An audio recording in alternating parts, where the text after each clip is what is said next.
Hello, this is Anne Green, and welcome to We've Got Books. And boy, do we ever! I'm the author of 40 books, several of them award winners. I'm coming to you from the big sky country of the Dallas-Fort Worth area of Texas, where the stars at night are big and bright, and we've got great football. I'll be your host for We've Got Books, and I'm excited to be connecting with you. I delight in telling you about my newest books, as well as interviewing other exciting Christian fiction writers about their books. My goal is to introduce you to some great Christian fiction and to have fun doing so. We'll discuss fiction of different genres: suspense, romance, historical, mystery, women's fiction, and humor. I have something for everyone. Have you ever read a sensational book and wondered about the author who wrote it? We'll gather around the table chatting to get to know each author and how his book was created from a dream to reality. So sit back and enjoy this satisfying ride into the literary world. Today, I'm interviewing the well-known Christian author, Janetta Messmer. So, Janetta, tell us a little bit about yourself. Okay, thank you for having me on We've Got Books, Anne. I'm a Kansas girl, and of course, the Chiefs rule in the football world in my in my world. And I was born and raised in Kansas, but in my early 20s, I moved to Colorado. I lived there until my hubby moved me to Texas in 2002. I've always loved to write, but there I had the experience of just being surrounded by writing people that were just inspiration to me. And the Lord blessed me abundantly while we were there. We lived north of Houston for about 12 years, and I wrote my first book, Chords of Love, which is a historical romance.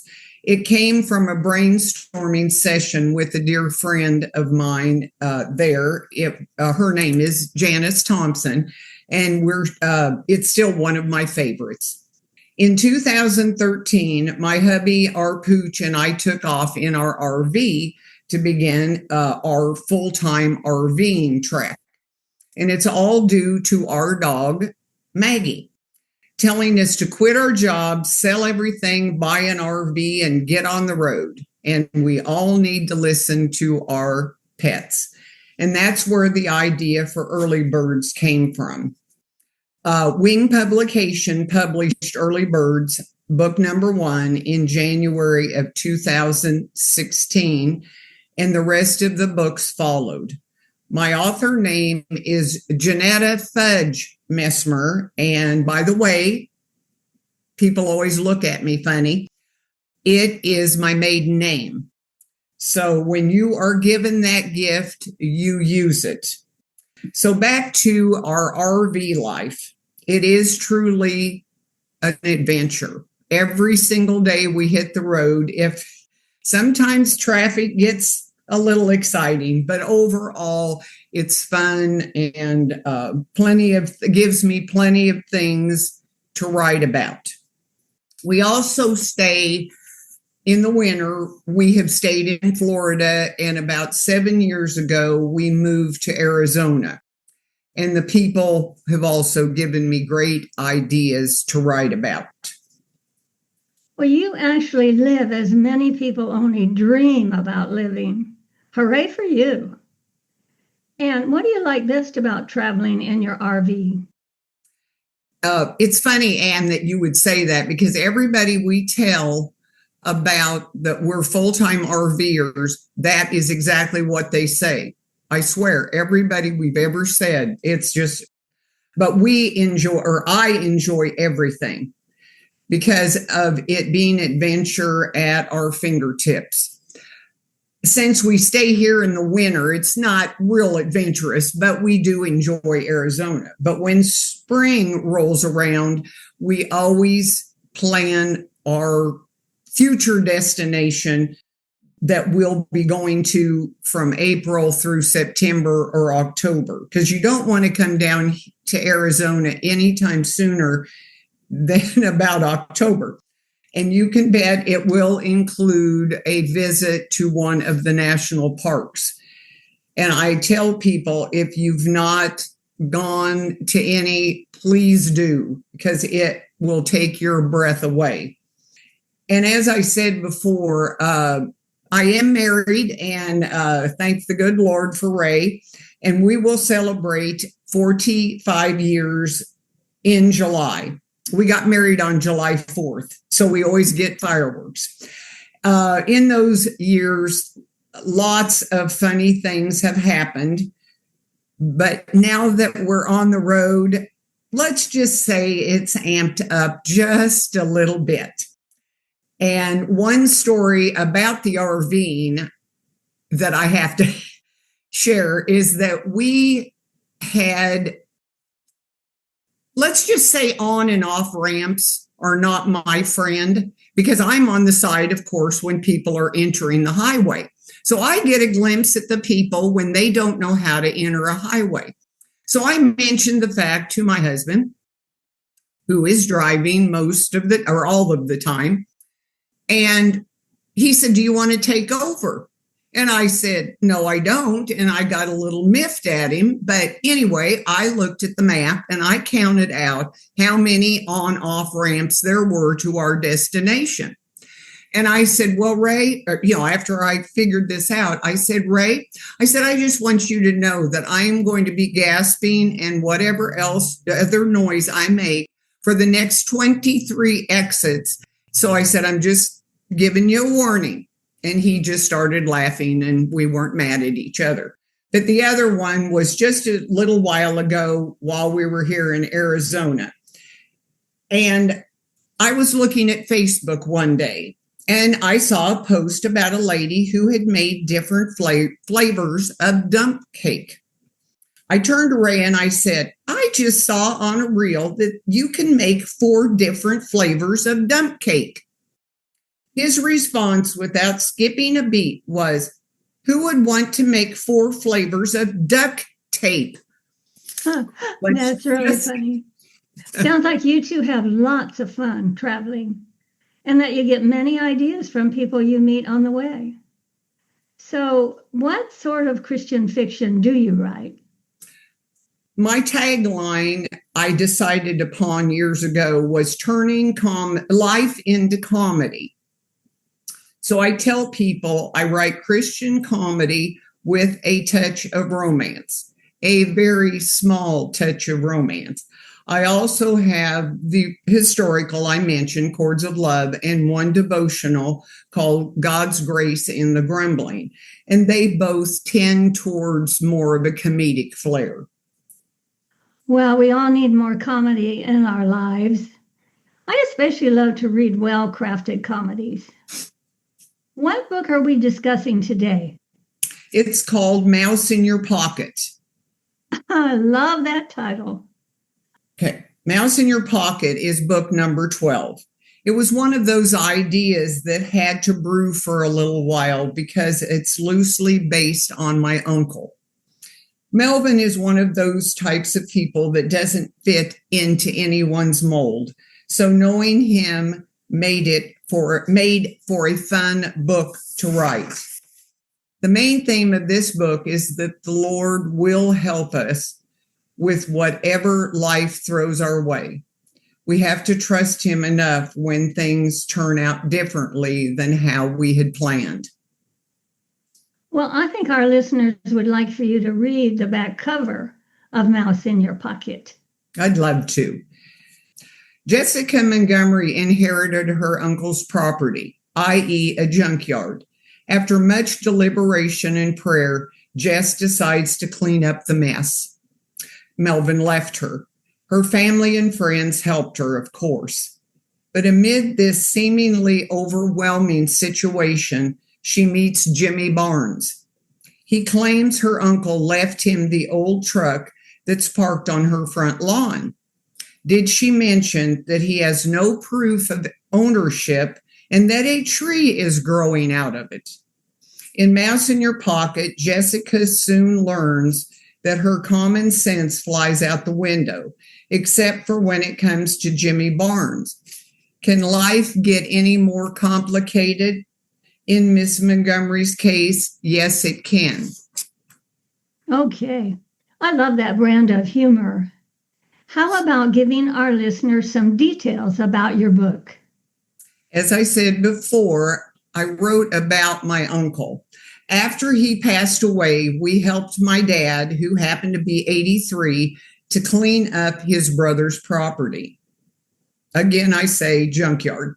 I expanded the story where my character inherited it and actually cleaned it up.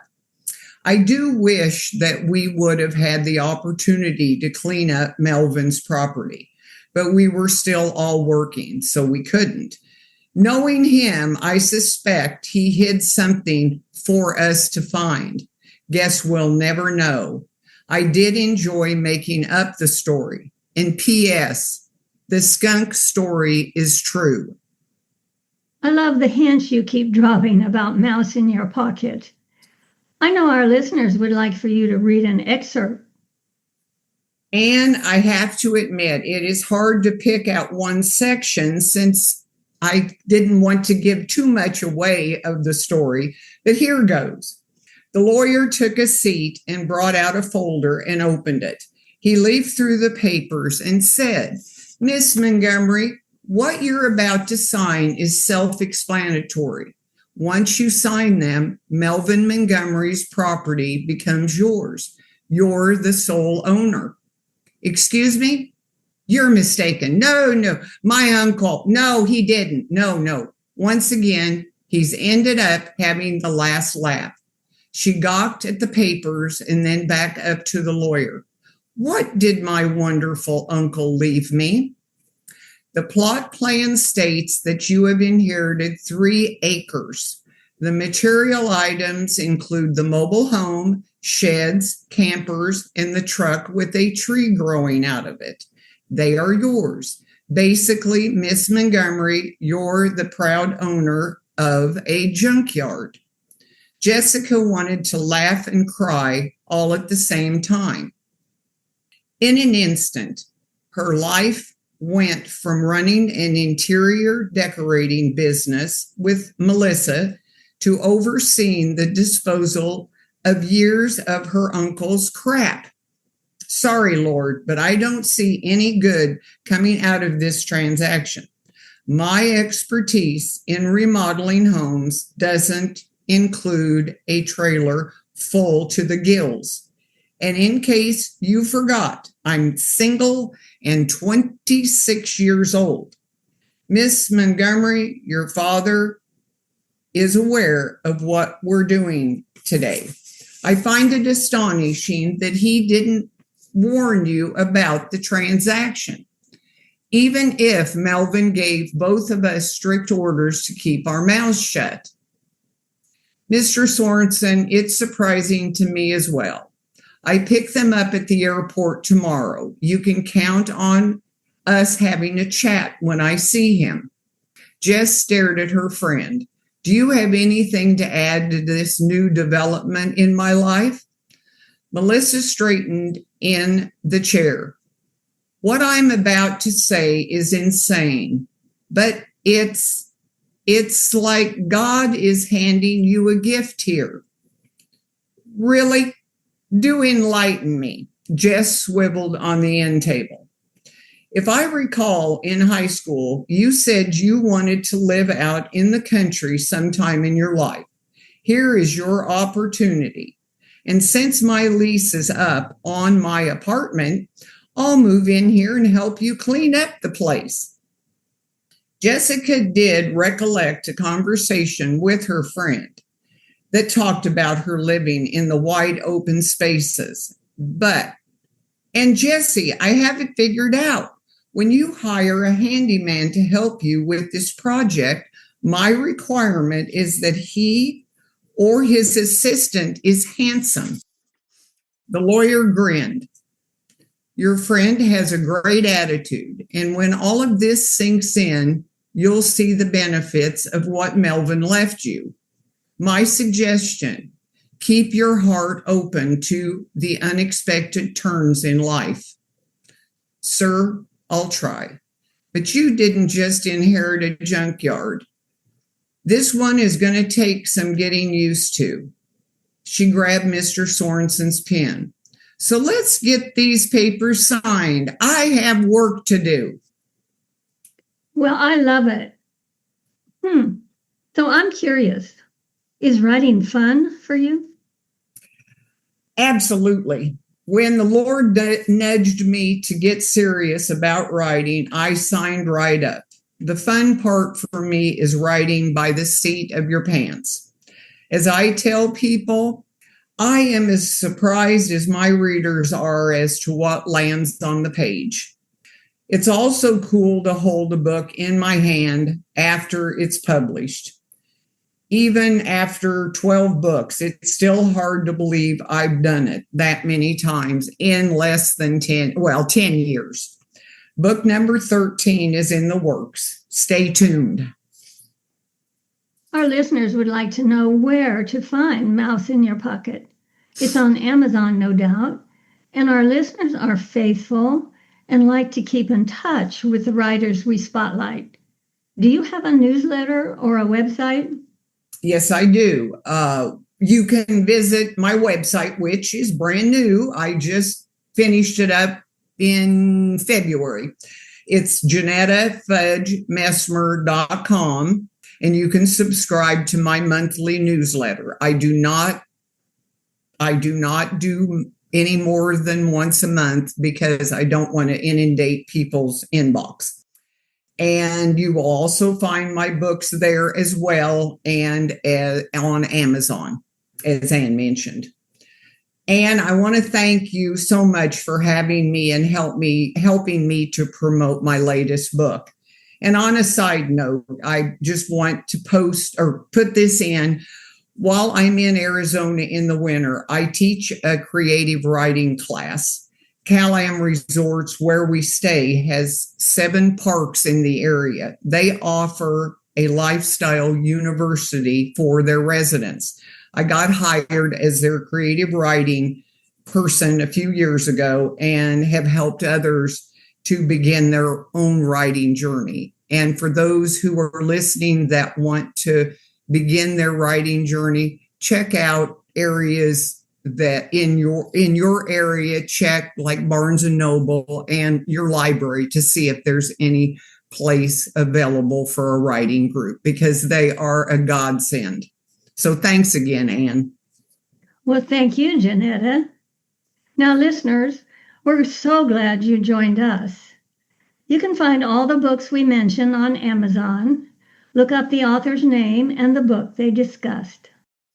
We loved having you and hope you meet with us next week when we introduce our very own award-winning, multi-published author, Ann Green. That's me. Discussing my second book in my Scottish historicals, Marriage by Arrangement. So, until then, read a good book. And we sincerely hope you choose one of our books from our podcast. Remember, reading lifts the spirit, feeds the brain cells, and gives you something interesting to talk about with your friends. See you next week.